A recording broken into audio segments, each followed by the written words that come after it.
Hey everybody, I just wanted to do a quick video about the recent and ongoing peace talks that the Trump administration is involved in.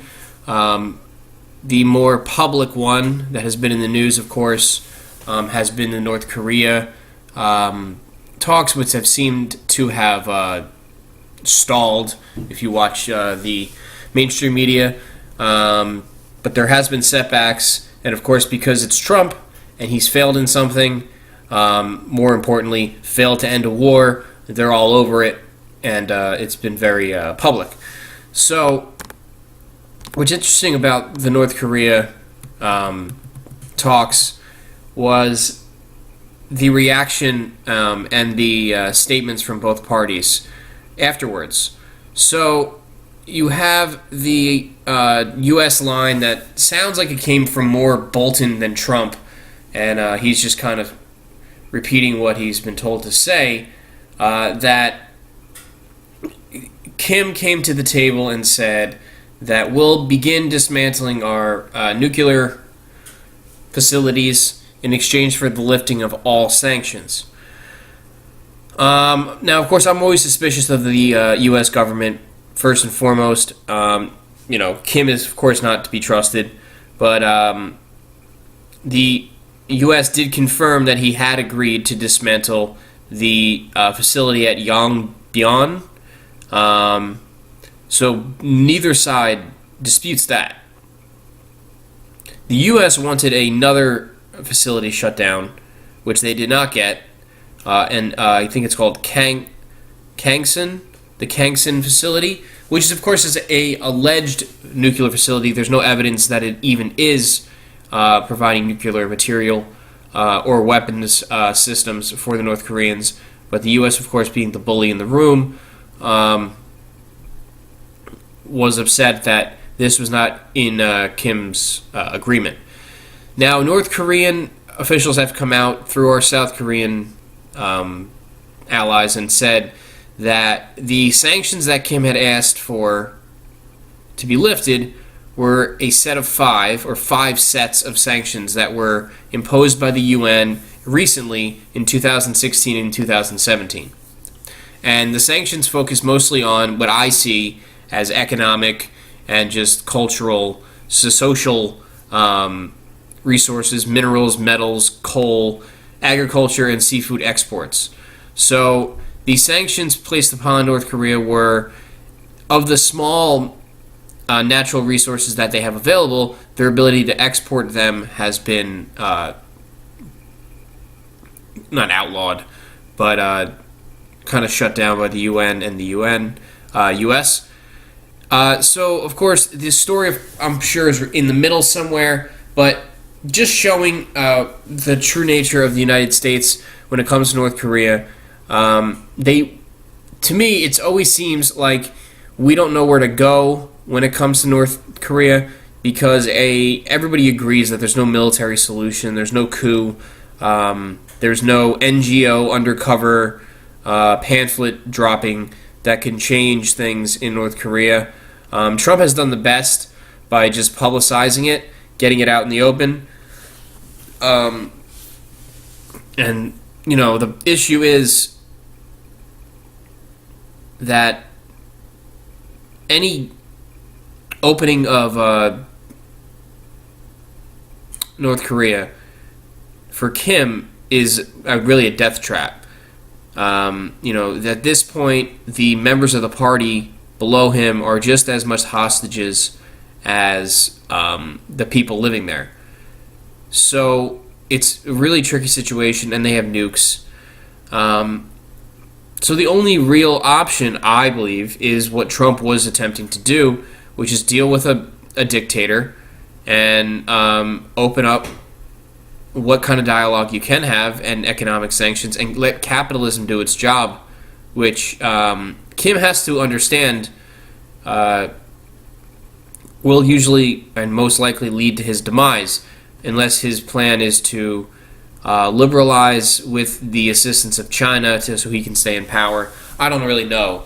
But, of course, this was applauded by the mainstream media, as what, Trump being presidential and walking away from an evil dictator. How could he possibly, do business with such a madman? Blah blah blah blah blah. The military footprint of the United States cannot be compromised in Asia, and this is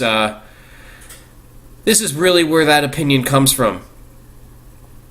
Now, of course, we see South Korea immediately stepping in, as President Moon there has really dedicated his entire presidency to finding a peaceful solution to the Korean Peninsula problem, and he might back channel to make things kind of copacetic for another meet, hopefully within this administration's 4 years, if not when Trump gets reelected.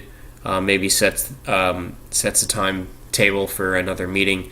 I believe if the Democrats win, they'll absolutely not meet with North Korea. I think they'll be hawkish as hell, and that's just how I see that going. If you need to know more about North Korea just in general and how the regime actually thinks, that most Western coverage of North Korea kind of begins and ends with this clownish representation of the regime, that they're just wacky, crazy dudes with haircuts, and they're not rational actors, when they absolutely are. They're just really evil. And there's a book by Michael Malice.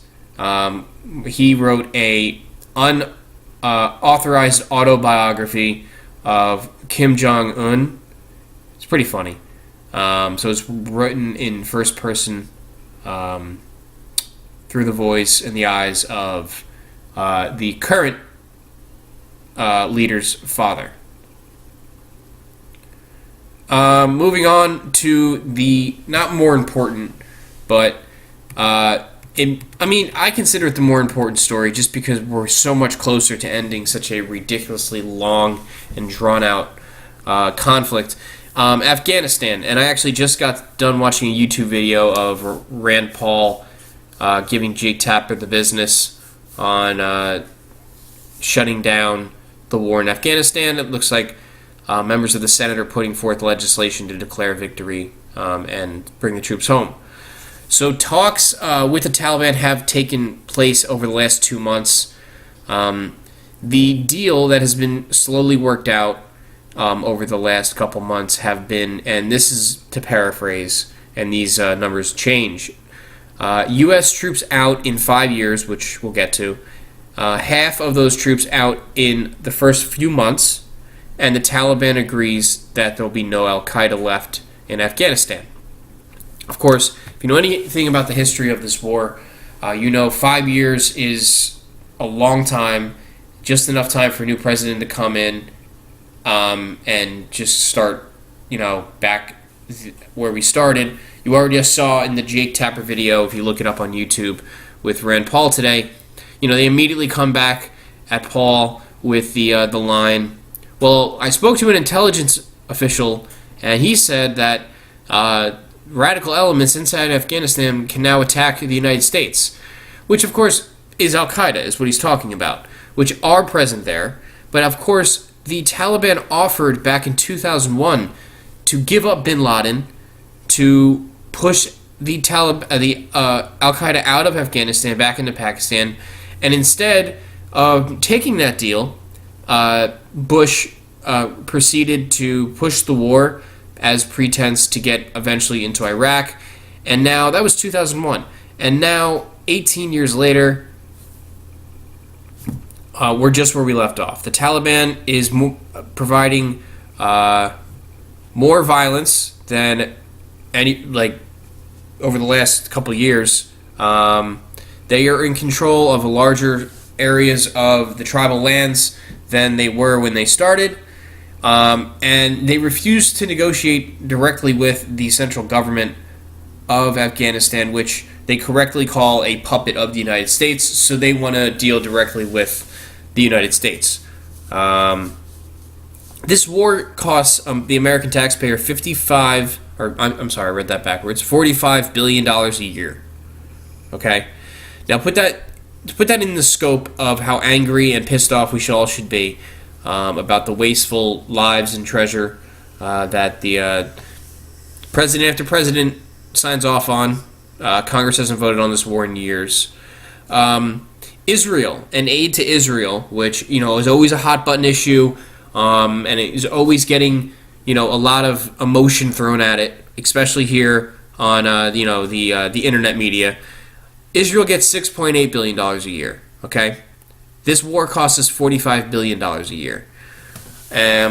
So I would take this deal. I think 5 years is a ridiculous timetable for the amount of troops that are left, and also it sets it up for any new president to come along and just say, hey, look, there's still a threat there, we can't leave, blah, blah, blah, or there's a bombing and this is why we can't leave, blah, blah, blah, blah, blah.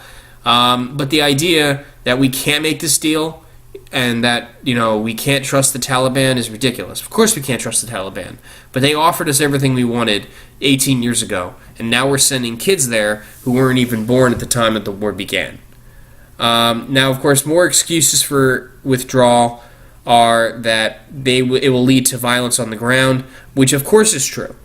Because also what's going on in Afghanistan, and has always been going on in Afghanistan, and always goes on in countries that the United States intervenes in, is there's a civil war type situation going on. The Taliban control, and want to control, only the Pashtun lands, or the tribal areas of Afghanistan. And they still do, and the central government has never touched these areas. So their argument is, if you want to deal with us, because again, they've ratcheted up their violence lately just to prove a point that they can and they will, and they'll do whatever they want. They say, hey, involve us more in the central government, give us a larger stake, or let us rule over the Pashtun lands and give them their sovereignty. Either way, whatever. Now, of course, the arguments will come that, the Taliban's human rights abuses and how they treat women, blah, blah, blah, which I agree. It's horrendous. But the U.S. backside has brought heroin production back into the country and is one of the most corrupt institutions and regimes on planet Earth. So, the moral argument needs to be left outside. I have no time for it. Now, some of the geopolitical excuses are that, Afghanistan is situated around a lot of our rivals with Iran, Russia, China, and Turkey sitting there. Now, there was news that Russia, along with Qatar, where these talks are being held, the most recent round of talks were being held in Qatar, Russia has agreed that we need peace and will work with all parties involved to bring that about.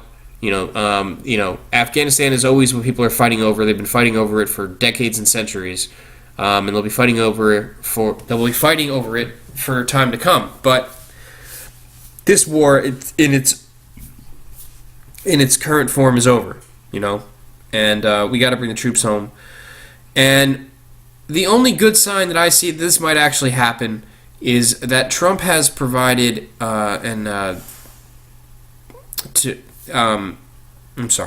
He hired as the U.S. envoy to Afghanistan a hawkish guy, Zalmi Khalilzad, I think his name is Khalilzad. Yeah, that's his last name. He's been known as a hawkish neoconservative type, but he was sent there with a specific agenda, and that is figure out an exit strategy, figure out a peace deal. So Trump sent him there with that, and he's a capable operator. So I don't have any faith in him not attempting to, maybe slow the process of a peace deal. But it's good to know that the president sent him there with that in mind, and will, hopefully replace him if needed. Just to wrap up, I'm not going to go too long about this, but I just wanted to let you guys know there is another peace negotiation going on right now, one that is way closer to a positive result, and that's Afghanistan. If you want to learn as much as possible as you can about the war itself in Afghanistan, please read Scott Horton's book. I'll link to it on Steemit and on the post for this video. Scott Horton's book's called Fool's Errand it's time to end the war in Afghanistan. And he goes from the day of 9/11 on, and the precursors before it, on why this was a fool's errand and was always destined for failure. If you want to hear more about, some on the ground, societal and cultural differences and some of the issues that create, these Civil War type situations, please read Eric Margoles's book, and I'll link to that too. It's called War at the Top of the World, and he was a war journalist who lived within Afghanistan, India, Pakistan, that region for a good portion of his life. And in that book, he breaks it into 3 parts, and he talks about the Afghanistan situation, Afghanistan, Soviet Union, Afghanistan, United States, and then also the Pakistan-India conflict, and then also the China-India-Pakistan conflict, and just that whole region. And you get to really understand how complex it is and how the lines in the sand written by, Western powers really just complicated things. So we're going to end the video there. Please feel free to check out Information War over on YouTube. If you haven't found this video through that, subscribe to the channel for more videos from our guys. And also, we do a podcast on Tuesdays and Thursdays for an hour from 8 to 9 Eastern. And then on Saturdays from 6 to 8 Eastern, we have a 2-hour podcast. So check those out. Decentralized News is the name of those. You can also check us out on our website, decentralizedtruth.net. And again, I post these videos to my own YouTube channel. That's Voluntary Exchange. I'm focusing my next video, hopefully, on another war situation that is being less covered. I haven't really picked out which one it is yet. Venezuela I've been reading about, but not really much to talk about there yet. Syria seems to be bubbling up again, so I might hit that. But there are a lot of operations taking place in Africa which don't get a lot of coverage that I might focus on for another video. So until then, thanks for tuning in, and guys, have a good night.